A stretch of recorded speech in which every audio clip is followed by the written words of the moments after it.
Pero además van a tener como esa sociedad que se va a formar entre ellos y D'Artagnan, que un poco lo adoptan, por decir así, lo ponen bajo su protección, en donde vamos a ver que la dinámica de grupo consiste justamente en que se cubren unos a otros, se ayudan, y esta premisa del uno para todos y todos para uno es un poco la consigna que los va a guiar.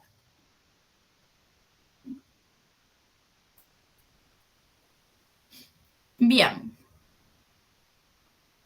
Esta novela entonces se va a construir como toda novela así de folletín o toda novela de aventura, va a necesitar contrastes, no va a necesitar sí o sí que hablemos de los buenos y los malos. Tiene que haber una figura que es el héroe y otra figura que es justamente el villano, el que está en las sombras, el que amenaza los objetivos de los protagonistas, ¿no? Y habíamos mencionado hace un ratito que Dumas se va a servir para esto y le va a venir muy bien la historia de Francia y la historia de la monarquía.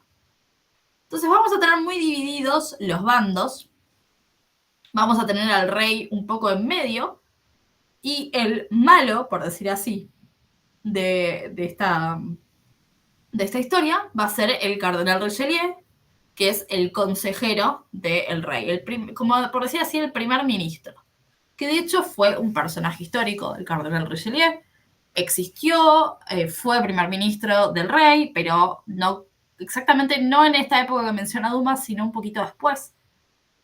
Y el cardenal Richelieu además contribuyó mucho en limpiar, por decir así, el reino de luchas internas que había entre católicos y protestantes. Había muchas conspiraciones, muchas luchas, y Richelieu es un poco el que termina con todo esto, ¿no? Logra pacificar el reino. En este caso, Dumas lo va a tomar como, lo va a mostrar, lo va a retratar como un personaje poderoso, pero también un personaje como que tiene sus hilos en sus manos y sus agentes en todas partes, ¿no? Un político, podríamos decir así, un político que conspira en favor del rey, ¿no? Sí, pero también en favor propio, ¿no? Que busca justamente el poder. Al servicio de Richelieu vamos a encontrar también a dos de los antagonistas. Uno va a ser Rochefort, conde Rochefort, que desde el principio se enfrenta con D'Artagnan y nos lo pinta como uno de los enemigos.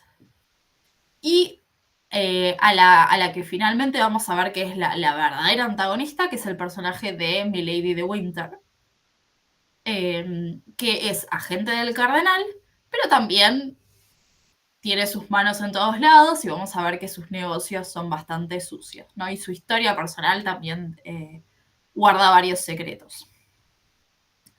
Es importante que destaquemos que el autor, si bien nosotros podemos decir, bueno, construye la historia a partir de protagonistas y antagonistas, blancos y negros, logra hacer al final una síntesis y como muestra a los protagonistas con sus defectos, o sea, no los idealiza, también va finalmente a mostrar a los antagonistas desde un punto de vista humano. Va a lograr llegar a una síntesis una vez que el personaje de D'Artagnan madura y se convierte en un hombre. Podríamos decir así que podríamos expresar, ¿no? que la historia se ve desde la perspectiva de D'Artagnan, entonces al principio la vamos a ver en términos muy absolutos y después, junto con la madurez del personaje, todo comienza a verse como un poco más gris, ¿no? Y estos personajes que considerábamos enemigos absolutos quizás terminan alineados en el mismo bando que los protagonistas. Bien, ¿hasta acá venimos bien? Sí, Sofi, ¿no? Sí, señor. Si entendí bien, el cardenal, yo no me lo puedo pronunciar, Richelieu. existió después, ¿sí? No, a ver, existió, fue ministro de Luis XIII, hasta ahí es cierto, pero la época específica en que lo acomoda Dumas por decir así, los años o el momento, el periodo de reinado de Luis XIII en que lo pone Dumas, no es el correcto. Por decir así, lo mueve algunos años. Pero digamos que cuando el cardenal estuvo al servicio haciendo lo que hizo, Dumas lo vio y sabía que todo eso pasaba. Digamos, no fue como que lo predijo que iba a pasar, sino que él vio lo que estaba pasando y después lo organizó en otra época. No. Ojo con eso. Dumas no vivió esta época, ¿eh? Él toma hechos de la historia, pero él no vivió esta época. Esto ocurrió antes de su época. Él es O posterior. sea, vio hechos históricos y después los acomodó como quiso. Claro, es como si él dijera, bueno, vamos a tomar, no sé, la época del rey Carlos V de España, ¿no? Carlos I de España y Carlos V del Imperio. Y armar una novela con Carlos V y su ministro, pero inventando hechos. Toma la base de la historia, toma personajes que son conocidos, por decir así, todo el mundo en Francia sabía quién había sido el rey Luis XIII, quién había sido el cardenal Richelieu, que habían sido personajes importantes, y después él hace un poco lo que quiere. Pero también le salió esa historia, que mucha gente empezó a creer que estos hechos eran parecidos o cercanos a la verdad. Por eso me parece importante destacar que si bien hay algunas cosas que corresponden a la historia, no tomemos esto como una crónica histórica porque nada más lejos de la realidad. Pero sí, no, Dumas no vivió esta época. También eso es importante en el sentido de que él repone mucha información con lo que él se imagina. No son hechos de los que él fue testigo. No, ya, ya. Bien. Bueno, entonces, así como dijimos que había protagonistas y antagonistas, teníamos a Artagnan y a Rochefort, a Richelieu y al Monsieur de Treville, que es como el capitán de los mosqueteros y es un poco el que los va guiando a los mosqueteros, el que les da órdenes, y Richelieu es como el contrario. Vamos a tener dos figuras femeninas que son las más importantes en la novela. Y las vamos a formular con estos términos que parecen un tanto exagerados, que son la mujer ángel y la mujer demonio. ¿Por qué lo formulamos así? Porque para los términos de la época, ¿sí? Para el movimiento más del siglo XIX, un poco pasado por el romanticismo, se concebía un poco esta idea de la mujer, de lo femenino, y muchas veces se planteaba como esta dicotomía un tanto absoluta, ¿no? Cómo la mujer puede ser un instrumento de bondad, de salvación, de amor, de creación, y por otro lado puede ser un instrumento de corrupción. ¿Qué va a hacer Dumas en la novela? Nos va a presentar las dos opciones, en dos personajes distintos, ¿no? Y ambas van a tener una relación con el protagonista, que es Artagnan. La primera es Madame de Montpensier, la señora Constanza, vamos a decir, porque su apellido es un tanto impronunciable, que va a iniciar una relación romántica con Artagnan. Es como, por decir así, su primer amor. Es la señora en cuya casa vive Artagnan, es como una pensión, tiene varios cuartos, y bueno, Artagnan vive en esa pensión. Y bueno, en Constanza, que es además dama de la reina, va a ser como el primer amor de Artagnan. Además, Constanza es fiel a la reina, ¿no? Entonces va a llevar y traer sus mensajes. Y dijimos que los mosqueteros y Artagnan van a estar sobre todo al servicio de la reina, del bando de la reina, ¿no? Porque la reina y el rey no se llevan muy bien, están como un tanto enfrentados. Porque la reina y el cardenal Richelieu no se llevan bien. Hay ahí como un tema político. Entonces, los mosqueteros y Artagnan van a estar al servicio de la reina. Y Constanza va a ser la mensajera entre ellos y la reina, como la conexión. Una mujer un tanto como ingenua, pero se la presenta así como alguien bueno, un tanto inocentón, y sobre todo con esta especie de aura de inocencia, ¿no? De juventud, de inocencia. Aunque es más grande que Artagnan, ¿no? Tiene como más experiencia en cuanto a la ciudad, ella trabaja en la corte, entonces lo va a guiar un poco Artagnan en ese sentido, pero también va a ser como este ideal de mujer. La contracara de ella sería Milady de Winter, que es el personaje femenino más fuerte, sin lugar a dudas. Y les diría uno de los mejores personajes de la novela. ¿Por qué? Porque va a aparecer siempre de fondo hasta que va cobrando cada vez más protagonismo. La vamos a ir descubriendo de a poco.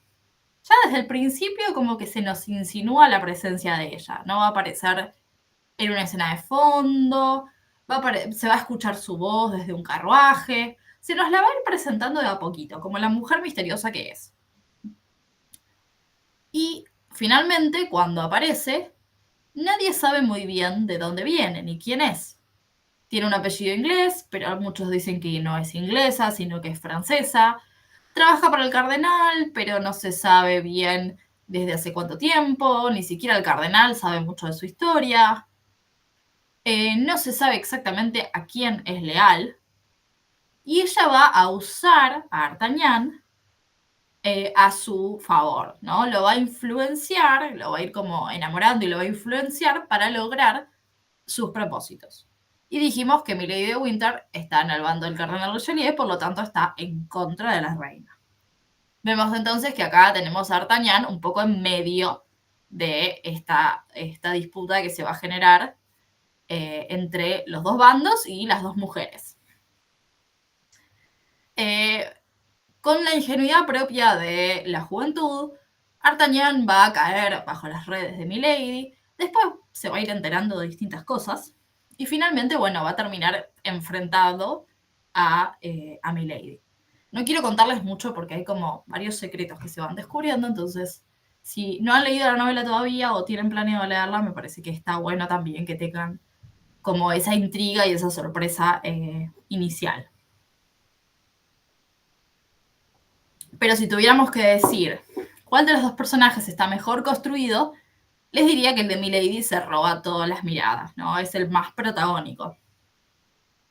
El de Constanza está y funciona bien y cumple su rol, por decir así, pero el de Milady tiene como más profundidad. Se la muestra también como una mujer cruel, despiadada, como alguien que tiene mucho poder de manipulación. Por eso me parece que les va muy bien a las dos esta etiqueta, ¿no? De la mujer ángel y la mujer demonio. Porque se presentan como un contraste. Un contraste que además Artagnan tiene que elegir, ¿no? Va a terminar aprendiendo y eligiendo. Bien.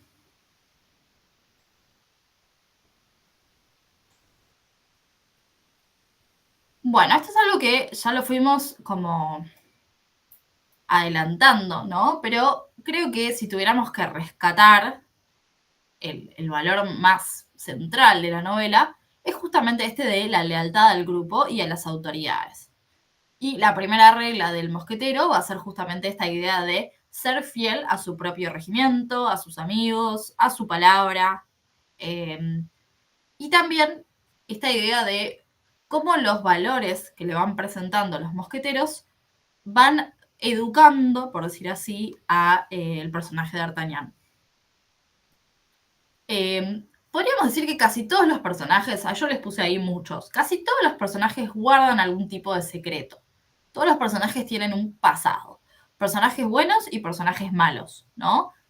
No es que los buenos son completamente transparentes, sino que todos tienen algo que están ocultando.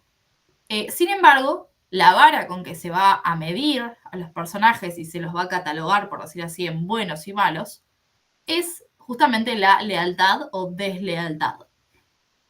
Entonces, si tenemos en cuenta esta idea de la lealtad, vamos a alinearlos con los protagonistas o con los antagonistas. Aunque inclusive los protagonistas tengan actitudes reprochables, que sí tienen actitudes bastante reprochables. No son, como les digo, ningunos santos. Bien. Acá viene un spoiler, aunque menos spoiler. Vamos a tener en el final de la novela el grupo que se disuelve, ¿sí? Se separa. Cada cual va a presentar su propio rumbo a seguir, aunque al final Dumas medio que cedió y escribió un par de continuaciones a la historia. Continuaciones que además están muy bien, o sea, logró como mantener ese tono. Pero bueno, la novela en sí es autoconclusiva. Uno puede no leer las continuaciones y hay un final. Porque justamente el objetivo está cumplido. D'Artagnan logró convertirse en un hombre capaz de hacerse cargo de su destino. Logró convertirse en un verdadero mosquetero. Fue aprendiendo a partir de toda esa experiencia de sus amigos y por lo tanto no necesita ya mantenerse bajo el ala de los demás. Bueno, la mayoría estuvieron conmigo, todos estuvieron conmigo en el taller.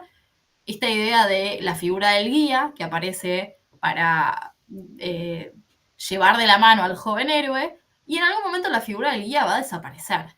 Y cuando nos damos cuenta de que la figura del guía no está más, es porque el héroe ya es capaz de valerse por sí mismo. En este caso, el grupo se disuelve porque D'Artagnan ya es capaz de tener un criterio propio. No necesita ser resguardado por este grupo. Aunque se despiden, digamos, con pena.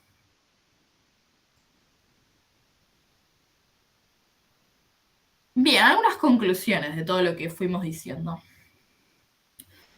Hablemos de esta novela de blancos y negros que logra un gris sobre el final. Y esto me parece que es muy rescatable si pensamos en términos de escritura, ¿no?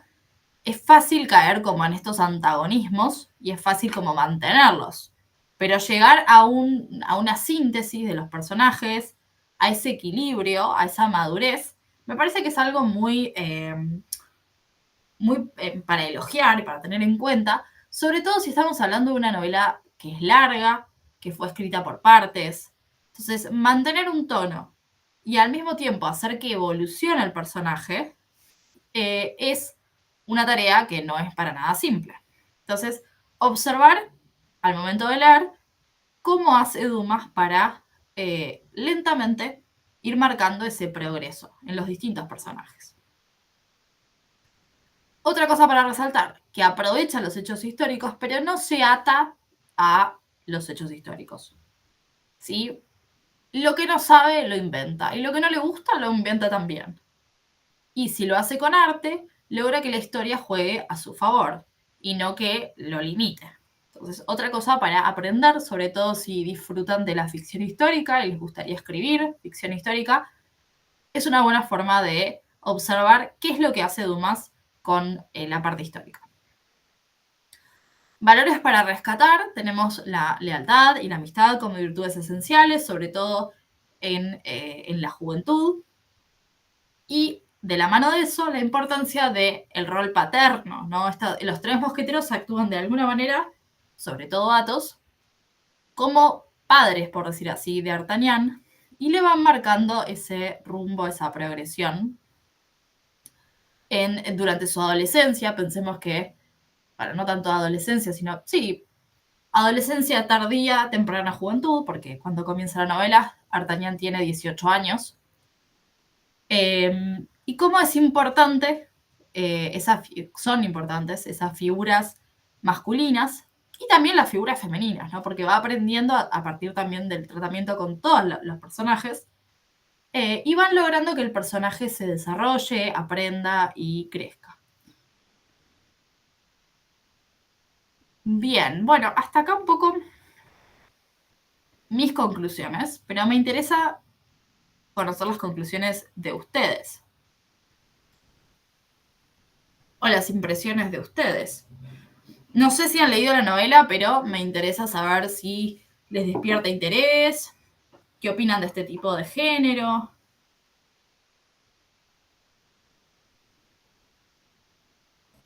A mí me parece interesante porque es como que tiene un aire histórico, pero es solamente un aire, no es que sea súper preciso. Es como en la novela de ficción histórica. Aunque esas suelen tener de diferencia los personajes ficticios, pero se suelen atener bastante a la realidad. Exacto. Exacto. A mí me costaría, me cuesta de hecho, clasificarla como histórica. Creo, a ver, vamos a hacerle justicia, podríamos ponerla dentro de las históricas, porque hay un escenario histórico y hay una voluntad de anclar la novela en un momento histórico concreto. Entonces, hay una voluntad de novela histórica, pero creo que trasciende la novela histórica. Logra como despegarse de los hechos y hacer en realidad eh, narrativa, que es en el fondo lo que más le importaba, ¿no? Construir un relato entretenido, dinámico, fuerte, de personajes. Y eso, de alguna manera, trasciende toda esa descripción histórica que es tan propia del género.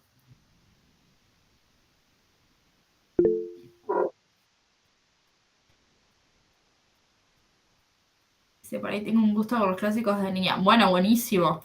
Los clásicos son creo que la lectura inicial que todos deberíamos tener, porque podemos aprender mucho de los clásicos. En el fondo todos son reescrituras y ir a los clásicos es como ir a la fuente de esas reescrituras. Eh, Me gusta esta idea porque me permite también introducir esta pregunta que me gusta repetir todos los meses de, bueno, ¿por qué leemos los clásicos? ¿Por qué volvemos a los clásicos? ¿Por qué elegir un clásico cuando hay tanto que se produce y tanto nuevo que tiene también valor? Porque los clásicos continúan diciéndonos algo a pesar del tiempo. Y en este caso, Los Tres Mosqueteros, a diferencia de otros libros que fuimos viendo también en este club, me parece que nos da un mensaje muy directo, muy simple, y a la vez lo hace logrando entretener, logrando divertir, logrando generar justamente personajes queribles, recordables. Aunque no hayan leído la novela, todo el mundo sabe quiénes son los tres mosqueteros o tiene una idea de quiénes son los tres mosqueteros. Han pasado por películas, historietas, hasta adaptaciones de Disney. Es como algo que ha quedado en el imaginario popular y ese es el poder justamente de los clásicos.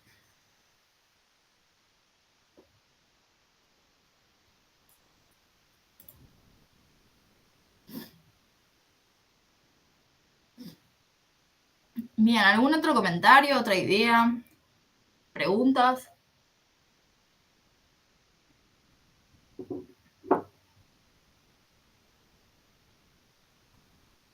No, hasta ahorita no, la verdad es que a mí sí me está gustando mucho la historia y pues me estoy enganchando. Bueno, está bueno que si te gustó, si te gusta la historia, eh, hagas por ahí un estudio comparativo, ¿no? Leerlo y después por ahí investigar efectivamente quiénes eran estos personajes que presenta Dumas y efectivamente si, cuáles son las cosas las que mete mano.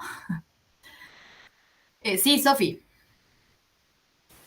Em, que por lo que nos estás contando, me recuerda un poco a David Copperfield. De hecho, estoy leyendo David Copperfield 2, pero que es como que va creciendo y se va encontrando personajes que lo van guiando, le van diciendo qué hacer, y llega un punto como que ya tiene que defenderse solo y mirar qué hace a partir de lo que le han enseñado.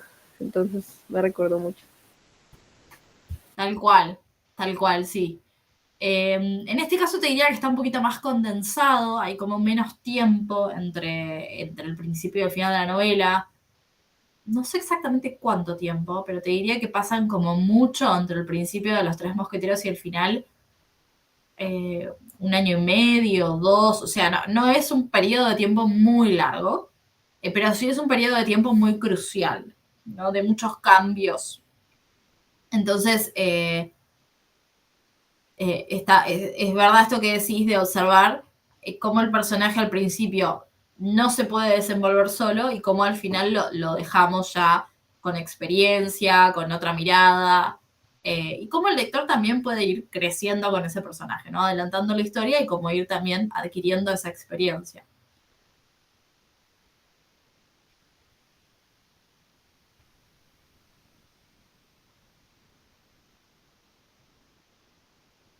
Bien, ¿algún otro comentario? Ven que voy a sacar esto.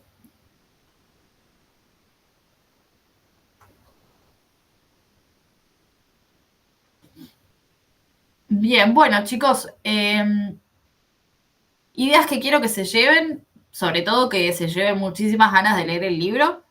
Creo que eso es la primera intención siempre en todos los libros que presentamos, interesarlos en que, por lo menos en algún momento, se queden con esa idea de decir, bueno, lectura de verano, tengo tiempo, no sé qué leer, bueno, vuelvo a uno de esos clásicos que vamos proponiendo y que vayan con una mirada distinta, ¿no? Que busquen entretenerse, sí que es el primer objetivo de la lectura, que haya una lectura de placer, pero también que haya una lectura profunda, que puedan realmente ver más allá de la historia, que puedan como distinguir cuáles son las herramientas y los ingredientes que hacen que esa historia haya perdurado y otras no, cuáles son esos valores que van proponiendo y que nosotros podamos, como lectores y como escritores, rescatar y aprender. Así que bueno, esa es un poco la conclusión de Los Tres Mosqueteros y el mes que viene ya volveremos con algún otro clásico que esperamos también que les interese. Así que bueno, gracias por venir, como siempre, por estar, por colaborar, por comentar. Y bueno, nada, eso, que disfruten de su lectura si van a leer o que lo tengan por ahí pendiente, por lo menos, en la lista de pendientes. Bueno, chicos, hasta la próxima será entonces. Nos vemos en la próxima reunión. Que anden muy bien. Chao, chao. Chao, gracias. Bye, gracias.